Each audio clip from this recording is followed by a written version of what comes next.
अस्सलामुअलैकुम की हाल चाल है ताड़ा ठीक ठाक हो तुसी सारे कैसी तबीयत है ताड़ी सारियां दी अल्लाह करे तुसी सारे हसते रवो ते वास्ते रवो चलो भी अज असी आ गए अपने बचपन दी यादां जिहड़ियां मैं शेयर ताड़ा करदी रहनी हाँ। अज असी आए हाँ क्लिफ्टन आए हाँ इत्थे अब्दुल्ला शाह गाजी दा मज़ार है पर इन्ना हुण मेरे को टुर नहीं होना असी फिर इत्थे एक समंदर दा किनारा देख के ते असी सी वी उत्ते आए हाँ तो असी फिर तो वापस चले जावांगे। तो यह एरिया जिते खल फातमा के नाल बयान नहीं होंदी सा ते असी फिर की कहते हैं समंदर बस किनारा थोड़ा जा देखना ते अब्दुल्ला शाह गाजी के बाजार तो हो के चबूतरा मैनूं नज़र नहीं आ रहा जोड़ा सी वो पता नहीं टुट गया कि नहीं और फिर असी वापस चले जाने सब बस से बैठ के।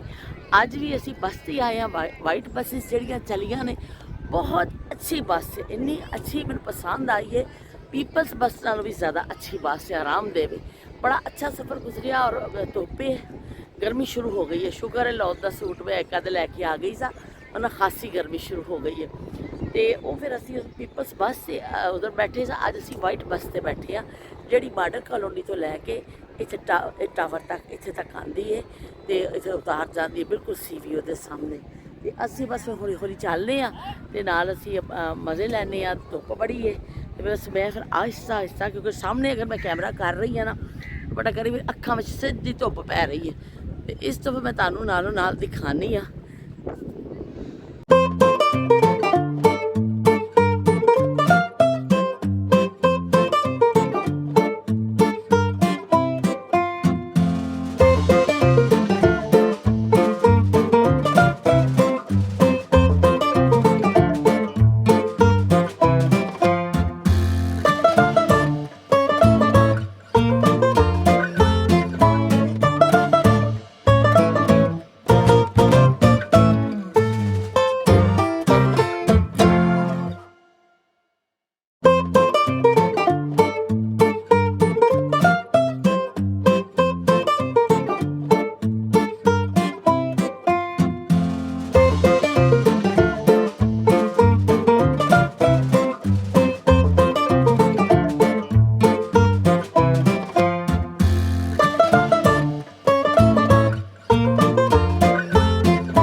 वो भी अंकल 420 420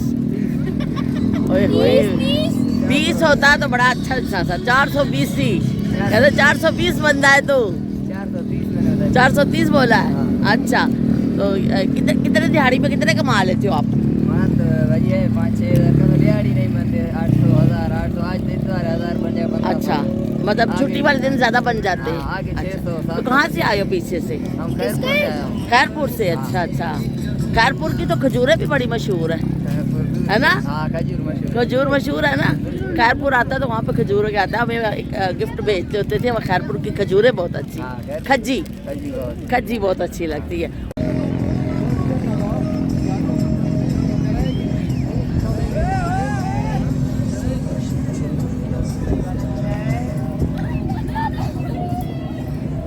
चाय है डिस्पोजेबल में है जी जी भाई तो कितने का एक कप है? 30 रुपए की। चलो एक अच्छी है ताज़ी बनी हुई है।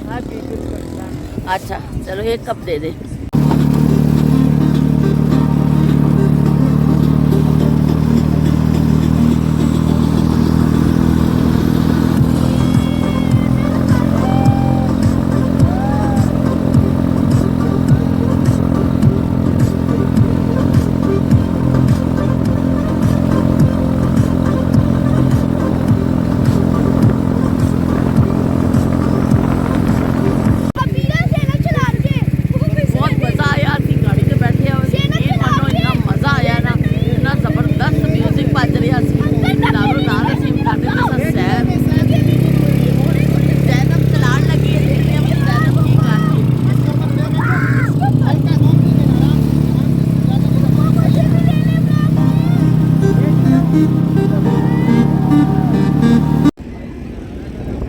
ਖਾਸਾ ਮਜ਼ਾ ਵੀ ਆਉਂਦਾ ਹੈ।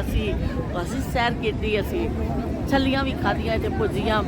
ਅਮਰੂਦ ਬੜੇ ਅਰਸੇ ਬਾਅਦ ਮੈਂ ਖਾਧਾ, ਪਾਕਿਸਤਾਨੀ ਅਮਰੂਦ ਤੇ ਮਿਲਦਾ ਤੇ ਹੈ ਵੀ ਕਿਸੇ ਦੂਸਰੀ ਜਗ੍ਹਾ ਦਾ ਮਿਲਦਾ ਵੇ ਅਮਰੂਦ। ਮੈਂ ਖਾਧਾ ਤੇ ਮੈਂ ਦੇਖ ਰਹੀ ਸਾਂ ਅਸੀਂ ਗਾੜੀ 'ਤੇ ਵੀ ਬੈਠੇ, ਬੱਚੀਆਂ ਊਂਠ 'ਤੇ ਬੈਠੀਆਂ, ਪਰ ਇੰਨਾ ਅੱਛਾ ਲੱਗਿਆ ਕਿ ਕਿੰਨੇ ਮਿਹਨਤੀ ਲੋਕ ਨੇ ਸਾਡੇ ਮੁਲਕ ਦੇ, ਕਿ ਮਿਹਨਤ ਦੀ ਕਮੀ ਨਹੀਂ ਹੈ। ਪਰ ਵਿਚਾਰਿਆਂ ਦਾ ਨਸੀਬ ਖਰਾਬ ਨੇ ਸ਼ਾਇਦ ਸਾਡੇ ਪਾਕਿਸਤਾਨੀਆਂ ਦੇ, ਕਿ ਉਹਨਾਂ ਨੂੰ ਅੱਛੀਆਂ ਹਕੂਮਤਾਂ ਤੇ ਅੱਛੇ ਹੁਕਮਰਾਨ ਦੇ ਮਿਲੇ ਕਿ ਜਿਨ੍ਹਾਂ ਨੇ ਇੰਨਾ ਤਬਾਹੀ ਫੇਰ ਦਿੱਤੀ ਮੁਲਕ ਦੀ। ਵਰਨਾ ਤੁਸੀਂ ਦੇਖੋ ਕੋਈ ਛੱਲੀ ਵੇਚਦਾ ਪਿਆ ਵੇ, ਕੋਈ ਗੱਡੀਆਂ ਚਲਾ ਰਿਹਾ, ਊਠ ਗਾੜੀ ਕਿਸੇ ਨੇ ਲਾਈ ਹੈ, ਕੋਈ ਘੋੜਾ ਗਾੜੀ ਲੈ ਕੇ ਜਾਂਦਾ ਪਿਆ, ਕੋਈ ਸਮੋਸੇ ਵੇਚ ਰਿਹਾ, ਲੇਕਿਨ ਇਹ ਲੋਕ ਮੁਲਕ ਨੂੰ ਲੁੱਟਦੇ ਨਹੀਂ, ਇਹ ਸਖਤ ਮਿਹਨਤ ਕਰਦੇ ਨੇ। ਤੁਸੀਂ ਦੇਖੋ ਸਾਰਾ ਦਿਨ ਇੱਥੇ ਮਿਹਨਤ ਕਰਕੇ ਆਪਣੀ ਰਿਜ਼ਕ ਹਲਾਲ ਕਮਾਉਂਦੇ ਨੇ। ਇਹ ਕਿੰਨੀ ਬੜੀ ਗੱਲ ਹੈ। ਤੇ ਕੀ ਸਾਡੇ ਮੁਲਕ ਵਿੱਚ ਅੱਛੇ ਲੋਕਾਂ ਦੀ ਕਮੀ ਹੈ? ਬਹੁਤ ਬੇਵਤਨ ਇੱਥੇ ਮੌਜੂਦ ਨੇ ਜਿਹੜਾ ਆਪਣਾ ਖੂਨ ਪਸੀਨਾ ਇੱਕ ਕਰਕੇ ਰਿਜ਼ਕ ਹਲਾਲ ਦੇ ਨਾਲ ਆਪਣਾ ਚਲਾਉਂਦੇ ਨੇ ਆਪਣੇ ਘਰ ਦਾ ਖਰਚਾ। ਮੈਨੂੰ ਬੜਾ ਚੰਗਾ ਲੱਗਿਆ ਕਿ ਗਾੜੀ 'ਤੇ ਬੈਠ ਜਾਓ, ਮੈਂ ਬੈਠੀ, ਮੈਨੂੰ ਐਸਾ ਸ਼ੌਕ ਵੀ ਹੋ ਰਿਹਾ ਸੀ, ਬਹੁਤ ਇੰਜੋਏ ਕੀਤਾ। ਔਰ ਇੱਕ ਇਸ ਤਰ੍ਹਾਂ ਇਨਸਾਨ ਹੁੰਦਾ ਕਿ ਚਲੋ ਇਹਨਾਂ ਦੀ ਇਹ ਮਿਹਨਤ ਕਰ ਰਹੇ ਨੇ, ਇਹਨਾਂ ਦੀ ਇਸ ਤਰ੍ਹਾਂ ਮਦਦ ਵੀ ਹੋ ਜਾਂਦੀ ਹੈ। ਤੇ ਊਠ ਗਾੜੀ 'ਤੇ ਵੀ ਅਸੀਂ ਬੈਠੇ ਤੇ ਬੜਾ ਜੀ ਮਜ਼ਾ ਆ ਰਿਹਾ। ਇੱਥੇ ਚਾਰੋਂ ਪਾਸੇ ਲੋਕ ਨੇ, ਫੈਮਲੀਜ਼ ਵੀ ਆਏ ਹੋਏ ਨੇ, ਕਾਫੀ ਰਸ਼ ਹੈ। ਮੈਂ ਅੱਗੇ ਸਮੁੰਦਰ ਦੇ ਬਿਲਕੁਲ ਕਿਨਾਰੇ ਤੱਕ ਤੇ ਮੈਂ ਨਹੀਂ ਗਈ ਹਾਂ, ਕਿਉਂਕਿ ਜਿਹੜਾ ਨਾ ਇੰਨਾ ਮੇਰੇ ਲੱਤਾਂ 'ਚ ਬਈ ਸੱਚੀ ਗੱਲ ਹੈ ਬੜੀ ਦਰਦ ਪਈ ਹੁੰਦੀ ਹੈ ਬੱਚੀਆਂ ਦੇ। ਪਬਲਿਕ ਕੇ ਪੁਰਜ਼ੋਰ ਇਸਰਾਰ ਤੇ ਮੈਂ ਆ ਗਈ ਸਾਂ, ਪਰ ਐਵੇਂ ਕਿ ਮੇਰੀ ਲੱਤਾਂ ਜਿਹੜੀਆਂ ਨੇ ਬੜੀਆਂ ਥੱਕ ਗਈਆਂ ਨੇ, ਕਿਉਂਕਿ ਜਿਸ ਦਿਨ ਅਸੀਂ ਆਏ ਹਾਂ ਮੁਸਲਸਲ ਕਦੀ ਇੱਧਰ ਜਾ ਰਹੇ ਹਾਂ ਕਦੀ ਉੱਧਰ ਜਾ ਰਹੇ ਹਾਂ, ਤੇ ਇਸ ਤੋਂ ਕਾਫੀ ਥਕਾਵਟ ਹੋ ਗਈ ਹੈ। ਮੈਂ ਕਿਹਾ ਵੀ ਹੁਣ ਮੈਂ ਅੱਗੇ ਨਹੀਂ ਜਾਣਾ ਸਮੁੰਦਰ ਦੇ ਬਿਲਕੁਲ ਉਦੋਂ ਤੱਕ। ਹੁਣ ਅਸੀਂ ਤਕਰੀਬਨ ਖਾ ਪੀ ਲਈ ਆਵੇ ਔਰ ਅਸੀਂ ਫਿਰ ਕੀ ਕਹਿੰਦੇ ਨੇ ਹੁਣ ਸਾਡੀ ਵਾਪਸੀ ਹੋਏਗੀ। ਥੋੜਾ ਐਸੇ ਚੱਲਦੇ ਅਸੀਂ ਬੱਸ ਦੀ ਤਰਫ ਜਾਵਾਂਗੇ। ਆਂਦੇ ਅਸੀਂ ਵਾਈਟ ਬੱਸ 'ਤੇ ਆਏ, ਬਹੁਤ ਅੱਛੀਆਂ ਬੱਸਾਂ ਚੱਲੀਆਂ ਨੇ, ਬਹੁਤ ਹੀ ਜ਼ਬਰਦਸਤ ਬੱਸ, ਪੀਪਲਸ ਬੱਸ ਨਾਲੋਂ ਵੀ ਜ਼ਿਆਦਾ ਮੈਨੂੰ ਇਹ ਬੱਸ ਅੱਛੀ ਲੱਗੀ ਹੈ ਕਿ ਬਹਿਣ ਦੀ ਸੀਟਾਂ ਦੇ ਹਵਾਲੇ ਦੇ ਨਾਲ ਨਾ ਤੁਸੀਂ ਬੱਸ ਉਹ ਵੀ ਬਹੁਤ ਅੱਛੀ ਸੀ, ਪਰ ਸੀਟ ਮੈਨੂੰ ਬੜੀ ਅੱਛੀ ਕੰਫਰਟੇਬਲ ਦੀ ਸੀਟਾਂ, AC ਚੱਲ ਰਿਹਾ ਸੀ, ਸਾਫ਼ ਸੁਥਰੀ ਬੱਸ ਔਰ ਕਚਾ ਕੱਚ ਭਰੀ ਹੋਈ ਸੀ ਲੋਕਾਂ ਦੇ ਨਾਲ। ਤੇ ਬੜਾ ਅੱਛਾ ਲੱਗਿਆ ਕਿ ਪਾਕਿਸਤਾਨੀਆਂ ਨੂੰ ਵੀ ਸਾਰੀਆਂ ਸਹੂਲਤਾਂ ਮਿਲਣੀਆਂ ਚਾਹੀਦੀਆਂ ਨੇ। ਇਸ ਮੁਲਕ ਦਾ ਹਰ ਸ਼ਹਿਰੀ ਬਰਾਬਰ ਹੈ। ਇਹ ਨਹੀਂ ਹੈ ਕਿ ਜਿਹੜਾ ਉੱਪਰ ਬੈਠੇ ਨੇ ਬੜੇ ਅਹੁਦਿਆਂ 'ਤੇ ਉਹਨਾਂ ਨੂੰ ਹਰ ਕਿਸਮ ਦੀ ਬਰਾਤ ਮਿਲਦੀਆਂ ਨੇ, ਉਹਨਾਂ ਨੂੰ ਸਹੂਲਤਾਂ ਬਹੁਤ ਨੇ ਔਰ ਉਹ ਸਮਝੋ ਇਸ ਮੁਲਕ ਦੇ ਮਾਲਿਕ ਔਰ ਮੁਖਤਾਰ ਬਣ ਕੇ ਬੈਠੇ ਨੇ। ਤੇ ਜਿਹੜਾ ਇੱਕ ਆਮ ਬੰਦਾ ਵੇ ਉਹਦੇ ਵਾਸਤੇ ਕਿੰਨਾ ਮੁਸ਼ਕਿਲ ਹੈ ਆਪਣੇ ਘਰ ਦੀ ਗੱਡੀ ਚਲਾਉਣਾ, ਆਪਣੇ ਵਸਾਇਲ 'ਚ ਘਿਰਿਆ ਹੋਇਆ ਪਾਕਿਸਤਾਨੀ। ਤੇ ਅੱਲਾ ਕਰੇ ਸਾਡੇ ਮੁਲਕ ਨੂੰ ਇੰਨੀ ਕੁ ਤਰੱਕੀ ਮਿਲੇ, ਇੰਨਾ ਪੈਸਾ ਕਿ ਹਰ ਪਾਕਿਸਤਾਨੀ ਜਿਹੜਾ ਵੀ ਖੁਸ਼ਹਾਲ ਹੋ ਔਰ ਸਾਡਾ ਮੁਲਕ ਵੀ ਅੱਗੇ ਵਧੇ। ਕਾਫੀ ਹੋ ਗਈ ਹੈ ਤੇ ਫਿਰ ਅਸੀਂ ਮਿਲਦੇ ਹਾਂ ਫਿਰ ਇੰਸ਼ਾਅੱਲਾ। ਚਸ਼ਮਾ ਵੀ ਪਾ ਲਿਆ, ਚਸ਼ਮਾਟੋ ਮੈਂ ਬਣ ਗਈ ਹਾਂ, ਸਾਰੇ ਮੈਨੂੰ ਦੇਖਦੇ ਨੇ ਤੇ ਮੈਂ ਕਿਹਾ ਦੇਖੀ ਜਾਓ, ਕੋਈ ਗੱਲ ਨਹੀਂ ਬਈ, ਕੋਈ ਮਸਲਾ ਨਹੀਂ ਹੈ। ਹੁਣ ਚਸ਼ਮਾ ਵੀ ਲਿਆਏ ਸਾਂ ਪਰਸ 'ਚ ਰੱਖ ਕੇ, ਮੈਂ ਕਿਹਾ ਚਲੋ ਵੀ ਮੈਨੂੰ ਇੱਕਦਮ ਪਰਸ ਖੋਲ੍ਹਿਆ ਪੈਸੇ ਦੇਣ ਵਾਸਤੇ, ਨਜ਼ਰ ਆ ਗਿਆ, ਮੈਂ ਪਾ ਲਿਆ। ਮੈਂ ਕਿਹਾ ਲੋ ਹੀ ਹੈ ਤੇ ਭੁੱਲ ਹੀ ਗਏ ਸਾਂ ਅਸੀਂ।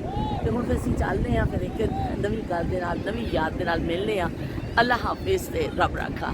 ਤੁਹਾਨੂੰ ਮੈਂ ਸਮੁੰਦਰ ਦਾ ਦਿਖਾ ਦਿੰਦੀ ਹਾਂ, ਜਿਹੜਾ ਸੂਰਜ ਦਾ ਜ਼ਰ।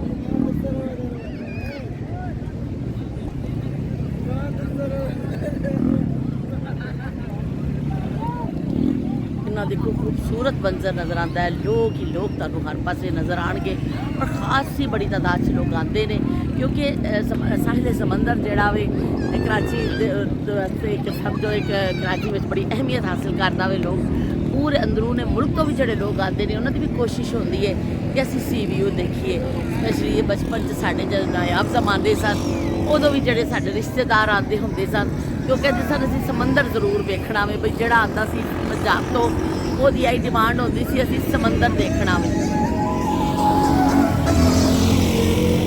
ਤੇ ਇਸ ਤੋਂ ਫਿਰ ਉਹਨਾਂ ਦੀ ਡਿਮਾਂਡ ਹੀ ਆਉਂਦੀ ਸੀ ਕਿ ਅਸੀਂ ਸਮੁੰਦਰ ਦੇਖਣਾ ਵੇ, ਤੇ ਦੇਖ ਕੇ ਜਾਂਦੇ ਸਨ। ਅੱਜ ਕੱਲ੍ਹ ਤਾਦਾਦ ਵੱਧ ਗਈ ਹੈ, ਰਸ਼ ਵੱਧ ਗਿਆ ਹੈ, ਪਰ ਇਹ ਵੇ ਕਿ ਮੈਂ ਥੋੜ੍ਹਾ ਫੀਲ ਹੈ ਕੀਤਾ ਵੇ ਕਿ ਲੋਕਾਂ ਵਿੱਚ ਇਹ ਵੀ ਜ਼ਰਾ ਥੋੜ੍ਹਾ ਸੈਂਸ ਨਹੀਂ ਹੈ ਕਿ ਅਸੀਂ ਜਿਹੜਾ ਖਾ ਪੀ ਲਿਆ ਵੇ ਫਿਰ ਥੋੜ੍ਹਾ ਜਿਹਾ ਅਸੀਂ ਕਚਰਾ ਨਾ ਪਾਈਏ। ਜਿੱਥੇ ਲੋਕ ਖਾਂਦੇ ਨੇ ਉੱਥੇ ਕਾਗਜ਼ ਵਗੈਰਾ ਸੁੱਟ ਦਿੰਦੇ ਨੇ, ਤੇ ਇਸ ਤਰ੍ਹਾਂ ਥੋੜ੍ਹੀ ਐਜੂਕੇਟ ਹੋਣ ਦੀ ਜ਼ਰੂਰਤ ਹੈ, ਵਰਨਾ ਮਿਹਨਤੀ ਕੌਮ ਤੇ ਬਹੁਤ ਜ਼ਿਆਦਾ ਵੇ। ਤੇ ਅੱਲਾ ਕਰੇ ਮੇਰਾ ਮੁਲਕ ਇਸ ਤਰ੍ਹਾਂ ਹੀ ਹੱਸਦਾ ਰਵੇ ਤੇ ਵਸਦਾ ਰਵੇ ਤੇ ਲੋਕ ਇਸ ਤਰ੍ਹਾਂ ਖੁਸ਼ ਰਹਿਣ, ਸੈਰਾਂ ਕਰਨ ਆਉਣ, ਤਫਰੀਹ ਕਰਨ, ਮਜ਼ੇ ਕਰਨ, ਤਾਂ ਕਿ ਕੀ ਕਹਿੰਦੇ ਨੇ ਹਰ ਇੱਕ ਦਾ ਹੱਕ ਹੈ, ਹਰ ਪਾਕਿਸਤਾਨੀ ਦਾ ਹੱਕ ਹੈ।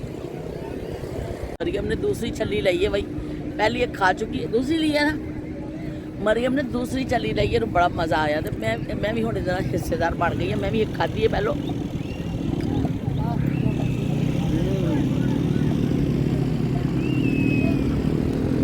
वे इत्थे रेत खासी होंदी है, समंदर का किनारा वे। आ देख लो जी नवीं बाटा की जुत्ती का हाल तुसीं देख लवो। बाटा दी बाटा शूज़ जेहड़े ने बेचारे ऐसे गंदे होए ने इत्थे आके, पर कोई गल नहीं, चलो असी घर जाके उन्हें साफ कर लवांगे। समंदर किनारे ते रेत होंदी होंदी है।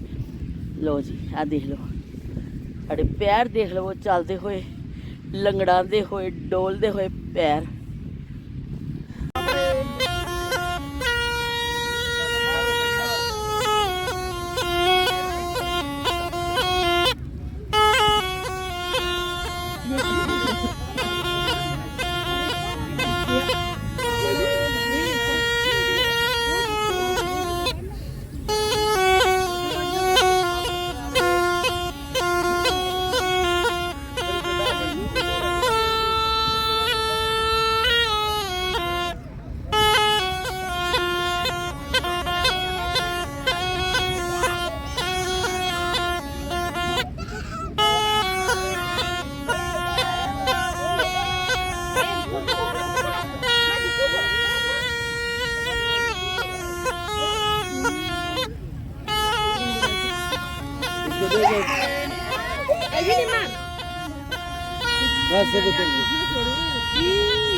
एंजॉय किया ਹੁਣ ਸਾਡੀ ਵਾਪਸੀ ਦੀ ਜਿਹੜੇ 10-15 ਮਿੰਟ ਲੱਗਣਗੇ ਬਸ ਚੱਲਣ ਚਲੋ ਟਾਈਮ ਹੈਗਾ। ਮੈਂ ਕਿਹਾ ਚਲੋ ਮੈਂ ਮੌਕੇ ਦਾ ਫਾਇਦਾ ਉਠਾ ਕੇ ਜਲਦੀ ਨਾਲ ਮੇਰੇ ਕੰਮ ਤੁਹਾਡੇ ਨਾਲ ਕੰਪਲੀਟ ਕਰ ਲਵਾਂ ਤੇ ਫਿਰ ਅਸੀਂ ਮਿਲਦੇ ਹਾਂ ਇੰਸ਼ਾਅੱਲਾ। ਮੈਨੂੰ ਲੱਗ ਰਿਹਾ ਅੱਜ ਦਾ ਦਿਨ ਛੁੱਟੀ ਸਾਡਾ ਦਿਨ ਗੁਜ਼ਰਿਆ ਕਿ ਅਸੀਂ ਜਿਹੜਾ ਬਾਪੂ ਜੀ ਦਾ ਨਾਸ਼ਤਾ ਕੀਤਾ ਸਵਾਲ ਉਸ ਤੋਂ ਬਾਅਦ ਨਾਲ ਪ੍ਰੋਗਰਾਮ ਬਣ ਗਿਆ ਤੇ ਅਸੀਂ ਆ ਗਏ ਜੀ ਇੱਕ ਯਾਦ ਕਰਦੇ ਬਚਪਨ ਦੀਆਂ ਯਾਦਾਂ ਨੂੰ ਮਾਨੇ ਨਾਲ ਕੀ ਕੀਤਾ और तपाक ऐसा कि सप वाला नजर आ गया। जो तमाशा बचपन से देखते सा मैं भी हैरान हुई। जब भी पूछा ये तो दिखाएंगे तमाशा, कितने पैसे लेंगे, जो मर्जी ले लो। पर फिर असं सप अपनी वो देखा जल्दी जल्दी क्योंकि साड़ी बस करी निकल ना जाए, जब उन्हें बीन बजाई तो सप का अं गर्दन देखा तो अपने बचपन की याद भी असी ताज़ा की। देखी तरह ऊँट बचपन ऊँट बड़ा अच्छा लगता थी। आज बच्चे बैठ सकी अपने सारे एज फैक्टर की वजह से कोई नहीं, मैं इन्होंने बैठे हुए देखिया खूब असी इंजॉय किया। फिर मिले एक नवे दिन के नाल। अल्लाह हाफिज़ से रब रखना।